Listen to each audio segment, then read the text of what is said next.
Edmund Emil Kemper III is a notorious serial killer who committed a series of terrifying murders in California, USA. He was an extremely evil man, and not even his own family was spared.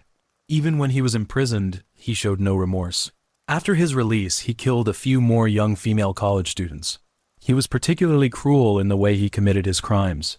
He would first cut off the heads of his victims, then have sex with the corpses, and dismember the corpses. Because of this, he was known as the College Edmund Killer. Kemper was born on December 18, 1948, in Burbank, California. He was a big baby, weighing in at 13 pounds at birth. By the time he was 4, he was taller and heavier than his peers. His father was in the military, and his mother was a neurotic and overbearing alcoholic. They didn't get along well, and his father once said that war wasn't even considered painful with her. They separated in 1957 due to emotional problems and divorced in 1961. Kemper was brought to Montana to live with his mother, but he preferred to stay with his father because of a severe communication breakdown between him and his mother, who routinely demeaned, humiliated, and abused him, as well as making him sleep in a locked basement.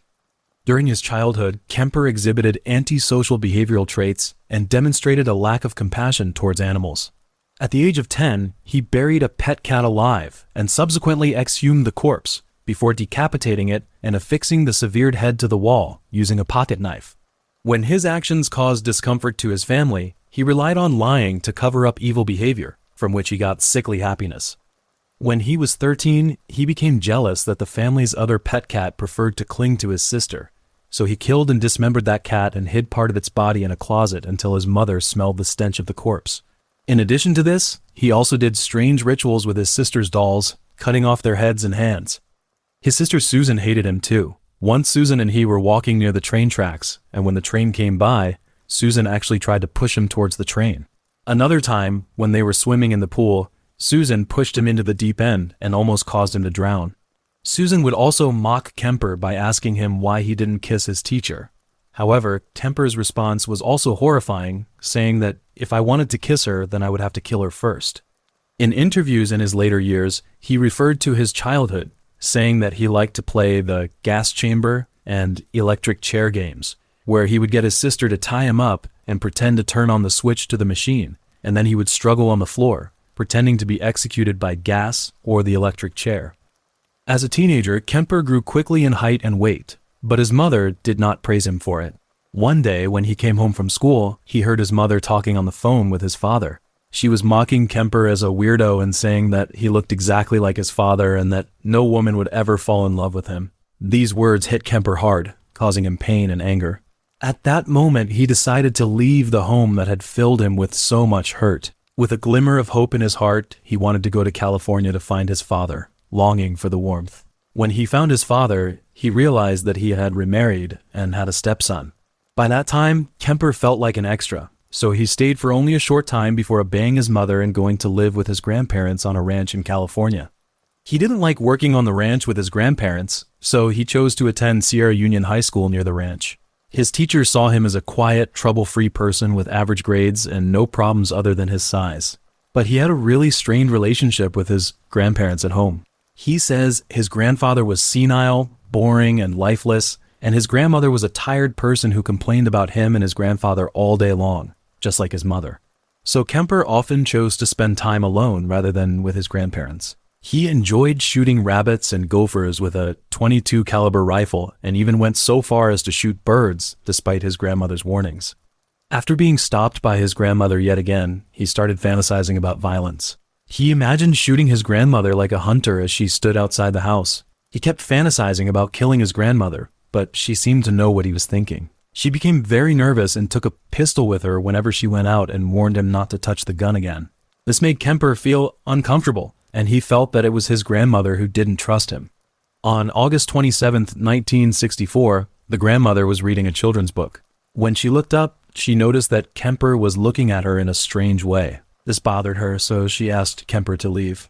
So Kemper grabs a shotgun and says he's going to shoot gophers, but his grandmother tells him to stop shooting birds.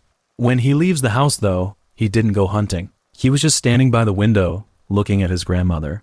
Then he grabbed the shotgun and shot his grandmother once in the head and twice in the back. A few minutes later, he went into the house, wrapped a towel around his grandmother's head, and dragged her body into the bedroom. When his grandfather returned from grocery shopping, he stepped outside and shot him several times with a shotgun. After the killings, Kemper was terrified, knowing exactly what he had done and knowing that the police would surely arrest him. He knew his grandparents weren't people who had no contact with the outside world, so even if he hid the body, their family and friends would find something unusual. He was confused and frustrated, so he called his mother, who then suggested he turn himself in. After he was arrested, he admitted to both murders. He said that he had often wanted to kill his grandmother and that he killed his grandfather as a mercy killing, not wanting him to have a heart attack after seeing his dead wife. The court psychiatrist diagnosed Kemper with paranoid schizophrenia and then sent him to Atascadero State Hospital, the maximum security facility for mentally ill offenders in San Luis Obispo County. There, Kemper worked in the psychology lab, helping doctors with testing. He takes pride in doing a good job, which the doctors see as a very good sign.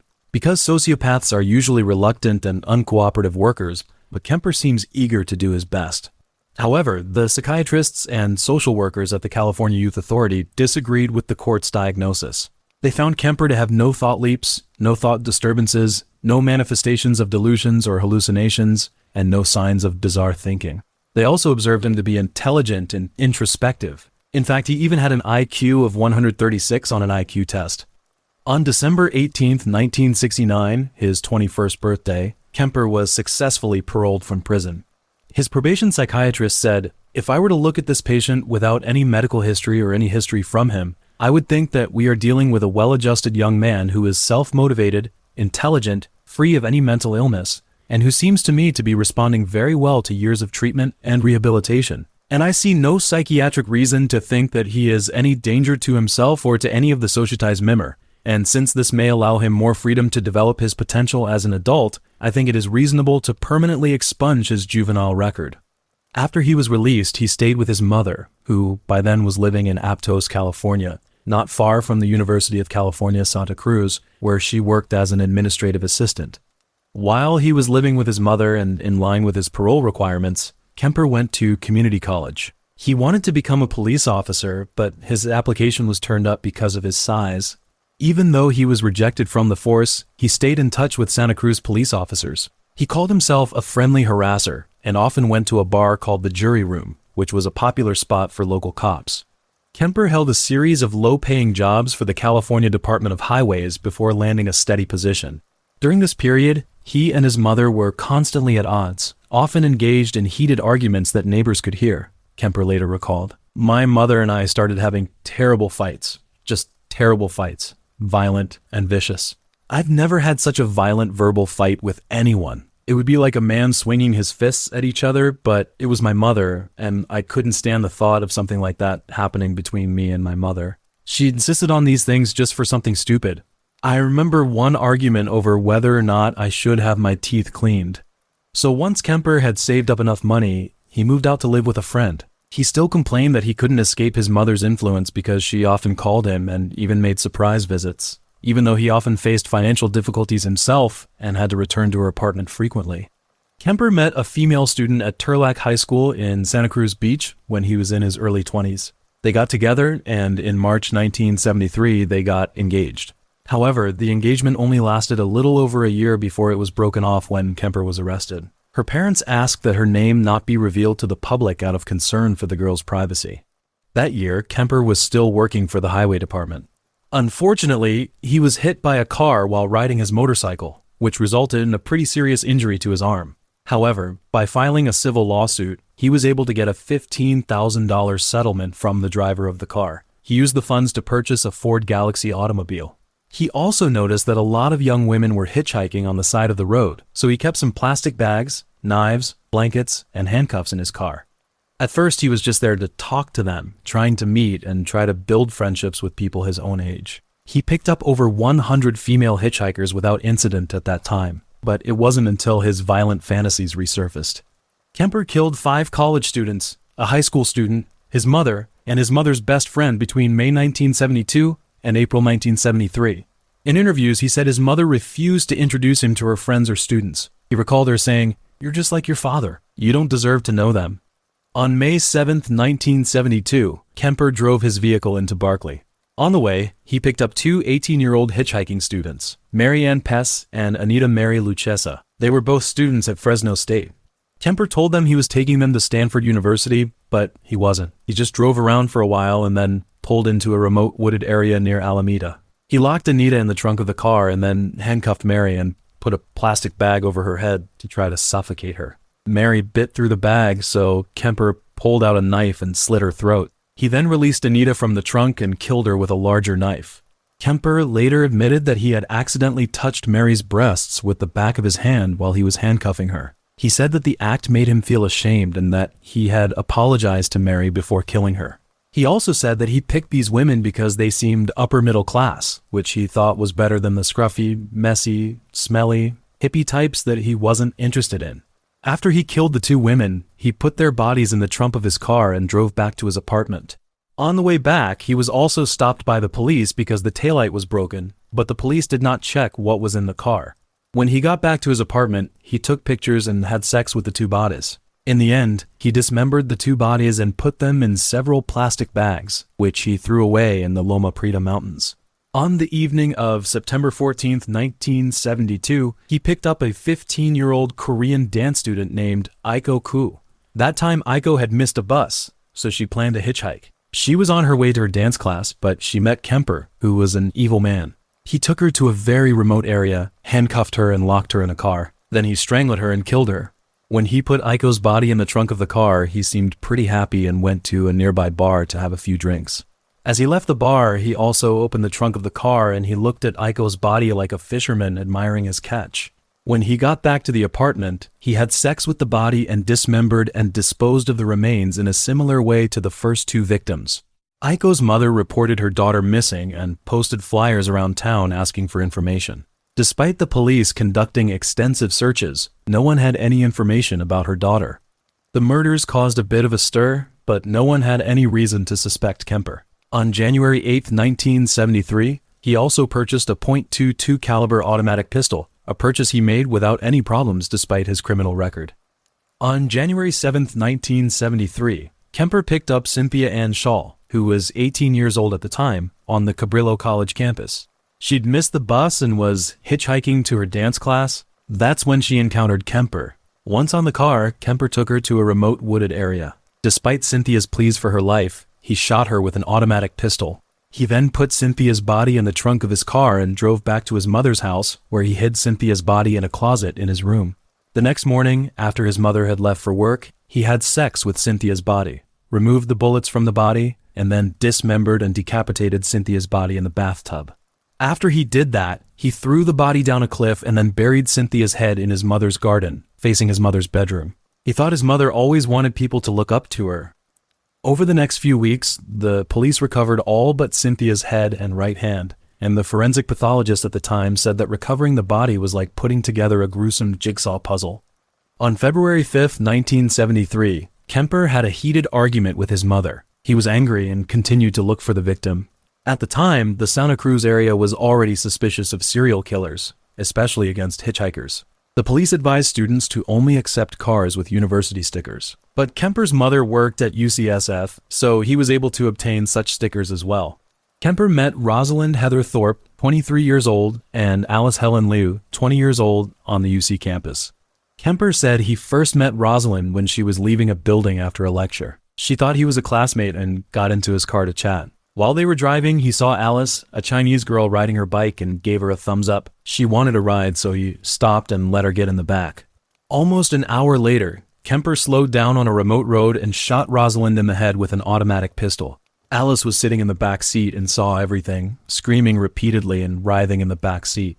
Kemper missed Alice with the first two shots, but he hit her in the temple with the third. He then decapitated both girls right there in the car, wrapped the bodies in a blanket, took them back to his mother's house, and had sex with them. When he dismembered them, he removed the bullets to prevent identification. The next day, he dumped both bodies in a canyon. On April 20th, 1973, Kemper's desire to kill his mother had reached its peak. He had just returned home from a party that night. His mother, who was sitting on her bed reading at the time, noticed Kemper walk into the room, and she said to Kemper, "I think you're going to want to sit around and talk all night now." But he replied, "No, good night." After waiting for his mother to fall asleep, he sneaks into her room, covers her head with a pillow, and then murders her with a hammer and knife. He kept insulting his mother's corpse as if trying to vent years of anger. In Kemper's interviews afterward, he said that his target for murder was always his mother, and that the other victims were just substitutes. After cleaning up, he hid his mother's body behind a closet and went to a nearby bar. After a few drinks, he invited his mother's best friend, 59-year-old Sarah Taylor Hallett, over for dinner and a movie. When Hallett arrived, he killed her outright. Perhaps in an effort to accommodate their feelings, he placed Hallett's body alongside his mother's. Before he left, he also left a note for the police that read, approximately 5:15 a.m. on Saturday. No need for her to suffer anymore at the hands of this horrible, murderous butcher. It was quick sleep, the way I wanted it.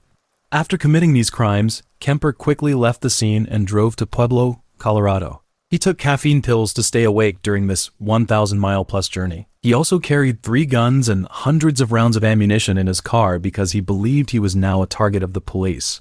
When he got to Pueblo, though, he was surprised to find that the murders of his mother and Hallett weren't on the radio. He found a phone booth and called the police. He confessed to killing his mother and Hallett, but the police didn't take his surrender call seriously and told him to call back later. A few hours later, Kemper called again, this time asking to speak to an officer he knew. He confessed to killing his mother and Hallett. Then he sat on a stool and waited for the police to come and arrest him. After his arrest, in the interrogation room, Kemper also described in detail the previous murders of 6 students. In a later interview, Kemper explained why he decided to turn himself in. He said, "The initial purpose was gone. It served no physical, real, or emotional purpose. It was a waste of time, at least emotionally, and I couldn't take it anymore. Near the end, I began to feel the stupidity of the whole thing. At the point of near exhaustion, near collapse, I just said, screw it and let it all go." Kemper had his mugshot taken on November 9, 1973. He was indicted on 8 counts of first-degree murder in connection with the May 7, 1973 case. He was assigned Santa Cruz County Chief Public Defender. His attorney was Defender Jen Jackson. Given the clear and detailed confession Kemper provided, Jackson's only defense strategy was to plead not guilty by reason of insanity. While in custody, Kemper also attempted suicide on 2 occasions. Kemper's trial took place on October 23, 1973. 3 court-appointed psychiatrists found him to be legally sane. One of them, Dr. Joel Fort, looked into his juvenile records and diagnosed him as having been mentally ill.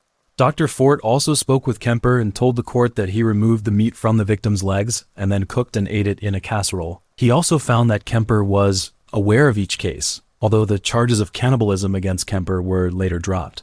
On November 1, 1973, Kemper testified in court, claiming that he had killed the victims. He tried to convince the jury that he was a madman.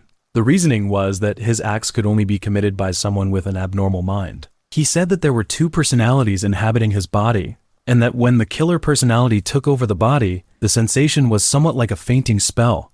On November 8, 1973, after 5 hours of deliberation, a jury of 6 men and 6 women found Kemper sane and guilty on all counts. Despite Kemper's request for the death penalty and desire to be tortured to death, he was ultimately sentenced to 7 years imprisonment on each count to be served concurrently due to the California Supreme Court's decision to stay the death penalty. Kemper was also committed to a psychiatric hospital for re-evaluation, where doctors re-diagnosed him with antisocial personality disorder, narcissistic personality disorder, and schizoid personality disorder. Over the years, Kemper became a model inmate at the prison. He scheduled appointments for other inmates with psychiatrists and was an accomplished ceramic mug maker. He was also heavily involved in recording audiobooks for a charity program that prepared materials for the visually impaired. He was reportedly the coordinator of the prison program and personally spent more than 5,000 hours narrating the books and completing hundreds of recordings under his name. In 2015, he retired from his previous position after having a stroke and was declared medically disabled. In 2016, he got his first rule violation report for not providing a urine sample. Kemper was reportedly confined to a wheelchair after a parole hearing in 2024, when he was also dealing with diabetes and coronary artery disease. Kemper applied for several parole hearings but was denied each time. He was first eligible for parole in 1979, but it was denied that year and at parole hearings in 1980, 1981, and 1982. He later waived his right to a hearing in 1985, 1997, 2002, and 2012. At the 2007 parole hearing, prosecutor Ariadne Simmons said, "We don't care how much he looks like a model prisoner because his crimes are very serious." At the same hearing, attorney Scott Curry said his client could stay in prison. At the hearing in 2017, he was also denied parole. On July 9, 2024, it was the 14th time he was eligible for parole, but he was still rejected. His next parole hearing will be in 2031, when he will be 82 years old.